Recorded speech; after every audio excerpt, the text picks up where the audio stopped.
Matthew chapter 24. Jesus left the temple and was walking away when his disciples came up to him to call his attention to its buildings. "Do you see all these things?" he asked. "Truly I tell you, not one stone here will be left on another. Every one will be thrown down." As Jesus was sitting on the Mount of Olives, the disciples came to him privately. "Tell us," they said, "when will this happen? And what will be the sign of your coming and the end of the age?" Jesus answered, "Watch out that no one deceives you. For many will come in my name, claiming, 'I am the Messiah,' and will deceive many. You will hear of wars and rumors of wars. But see to it that you are not alarmed. Such things must happen. But the end is still to come. Nation will rise against nation, and kingdom against kingdom. There will be famines and earthquakes in various places. All these are the beginning of birth pains. Then you will be handed over to be persecuted and put to death, and you will be hated by all nations because of me. At that time, many will turn away from the faith and will betray and hate each other. And many false prophets will appear and deceive many people. Because of the increase of wickedness, the love of most will grow cold. But the one who stands firm to the end will be saved. And this gospel of the kingdom will be preached in the whole world as a testimony to all nations. And then the end will come. So when you see, standing in the holy place, the abomination that causes desolation, spoken of through the prophet Daniel, let the reader understand. Then let those who are in Judea flee to the mountains. Let no one on the housetop go down to take anything out of the house. Let no one in the field go back to get their cloak. How dreadful it will be in those days for pregnant women and nursing mothers. Pray that your flight will not take place in winter or on the Sabbath, for then there will be great distress unequaled from the beginning of the world until now, and never to be equaled again. If those days had not been cut short, no one would survive, but for the sake of the elect, those days will be shortened.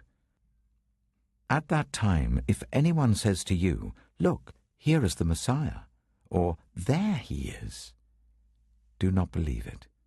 For false messiahs and false prophets will appear and perform great signs and wonders to deceive, if possible, even the elect.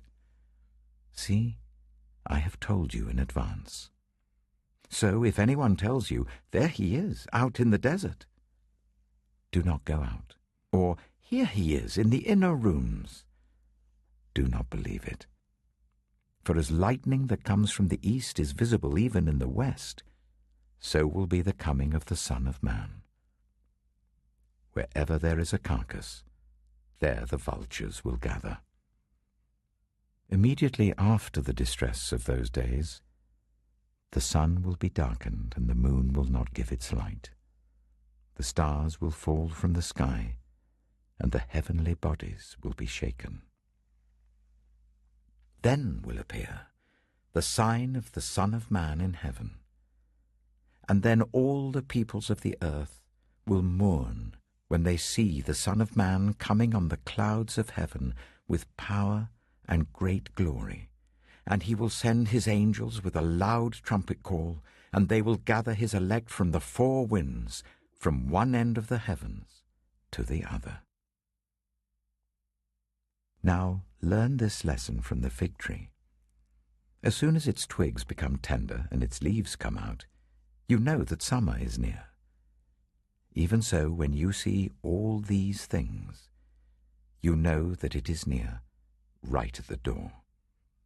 Truly I tell you, this generation will certainly not pass away until all these things have happened. Heaven and earth will pass away, but my words will never pass away. But about that day or hour, no one knows, not even the angels in heaven, nor the Son, but only the Father. As it was in the days of Noah, so it will be at the coming of the Son of Man. For in the days before the flood, people were eating and drinking, marrying and giving in marriage, up to the day Noah entered the ark. They knew nothing about what would happen until the flood came and took them all away. That is how it will be at the coming of the Son of Man. 2 men will be in the field. One will be taken and the other left. 2 women will be grinding with a handmill. One will be taken and the other left. Therefore, keep watch, because you do not know on what day your Lord will come. But understand this: if the owner of the house had known at what time of night the thief was coming, he would have kept watch and would not have let his house be broken into. So you also must be ready, because the Son of Man will come at an hour when you do not expect him. Who then is the faithful and wise servant, whom the master has put in charge of the servants in his household to give them their food at the proper time? It will be good for that servant, whose master finds him doing so when he returns. Truly I tell you, he will put him in charge of all his possessions. But suppose that servant is wicked, and says to himself, "My master is staying away a long time." And he then begins to beat his fellow servants and to eat and drink with drunkards. The master of that servant will come on a day when he does not expect him, and at an hour he is not aware of. He will cut him to pieces and assign him a place with the hypocrites, where there will be weeping and gnashing of teeth.